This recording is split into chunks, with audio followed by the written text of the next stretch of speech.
Hello and welcome back. We're going to do a real quick short today on this tool. If you've not seen this, launched from SEMA last year, and you work on cars or have a shop that works on cars, especially if they do any electrical, you're going to want to check this out. I'll put details in the link below, but this is Power Probes. They call it the Ultimate Circuit Tester. I think that might be their logo. This is the draw monitor. So this is going to allow you to search for parasitic draws faster than you've ever done it before. And to show you how easy it is, we're going to do a quick live video on the old Lexus, see if we can show you some draw. So hang tight for a minute, let me get us set up.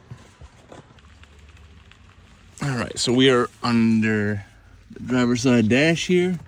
We're going to simply plug in the draw monitor to the OBD port. We're going to turn this thing on. Oops. There we go, turning it on. Shows us we have source voltage. We're gonna do the smart output. Notice it has 0 milliamps because the battery is still unhooked.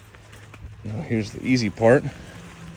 We are literally just going to undo this negative terminal. Our draw test is done. If you have a newer car with a lot of computers, no more disconnecting the battery, no more using sketchy connections between the terminals. You're just gonna unhook this battery. Our draw test is effectively done. Check this out. That is a lot of draw. We have 1.3 amps drawn on that battery right now. So this is not a video to show you how to do a parasitic draw.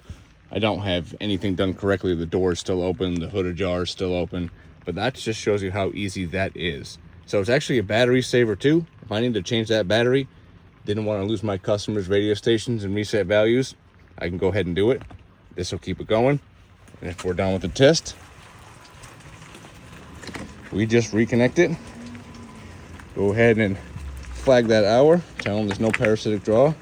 And you're done. Simple as that. I'll put the link to the description. And I got this one from my local Mac man. So ask your local Mac tool guy. Get this thing in your toolbox. Thanks for watching. Have a good one.